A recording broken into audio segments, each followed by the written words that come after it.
Here's, they were supposed to be there, front row, clapping, smiling, pretending to care.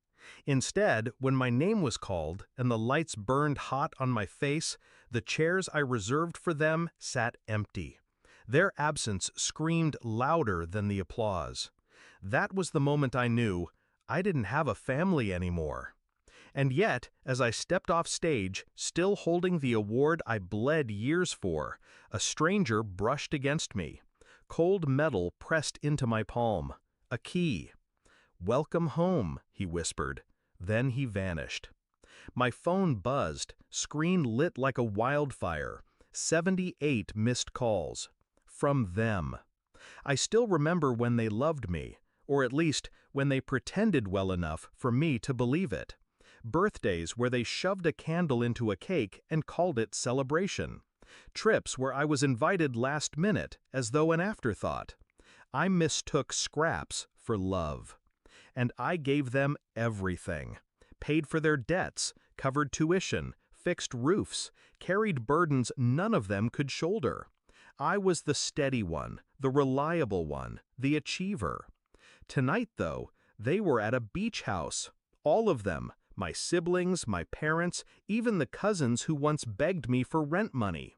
Laughing on Instagram stories, drinking in the sunset, while I stood on a stage clutching an award they said I would never earn. That's when the anger cooled into something sharper. Not rage, clarity. The signs had been there.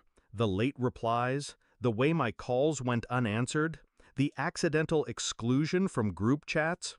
When I confronted them once, they laughed it off. You're too busy with your own life anyway. But busy didn't mean unwanted. No, unwanted meant planned, uninvited, erased. The kind of betrayal that isn't sudden, but deliberate. So I started planning, quietly. I didn't confront them. That would give them power, let them defend themselves, twist guilt into excuses.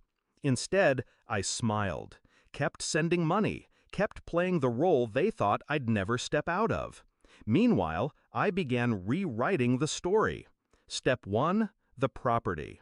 Every house I had gifted them was still in my name. Legal oversight on their part, intentional foresight on mine. They thought I was careless. I was meticulous. Quietly, I filed transfer orders.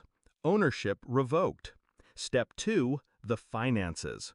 Years of funneling their loans through my accounts left trails they couldn't see. I saw them, and I closed them. Every line of credit they used, every account tied to my guarantees, I severed them.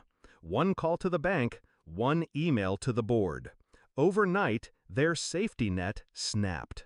Step 3, the truth. I didn't scream it from rooftops. I slipped it, piece by piece, into the right hands. Tax officials, employers, business partners. The kind of truth that doesn't need a voice, only documentation. I built their downfall brick by brick, smiling at family dinners, nodding through their complaints, until the foundation under them was hollow. The key in my hand that night wasn't random. It was the final step. The stranger wasn't a stranger. He was a lawyer, paid, instructed, precise. The key opened the very beach house they were laughing in, because it was mine now. Signed, sealed, transferred hours before my award ceremony. Their trip, their celebration, their family time without me was happening on property that no longer belonged to them. I drove there after the ceremony. No announcement, no anger. Just a calmness that felt almost holy. Through the wide glass doors I saw them.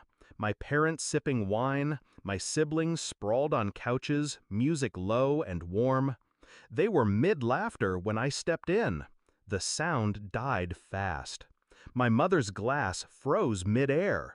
My brother stammered, "You weren't supposed to—" "I wasn't supposed to be here?" I asked, voice low, almost kind. I laid the award gently on the table. Its metallic edge caught the lamplight. "You missed my night. So I thought I'd visit yours. My sister shifted uncomfortably. It wasn't personal, I cut her off by placing the key beside the award. This, I said, is mine now. The deed was signed today. Your guests in my house. Confusion turned to panic as the words sank in. My father demanded, "What have you done?" "Nothing you didn't teach me," I replied. Planning, positioning, choosing myself over others. They tried to argue, of course. Shouts, accusations, even tears.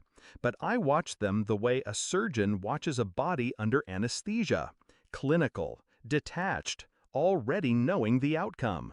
One by one, I explained it to them. The revoked properties, the frozen accounts, the investigations that would soon arrive at their doors. Every safety net gone. They didn't believe me at first. Then phones started buzzing, emails pinged, notifications rolled in. Faces drained of color, hands shook. Reality arrived. That was my stage. Not the award, not the applause. This moment, watching their arrogance collapse into silence. I didn't shout, didn't gloat. I simply stood.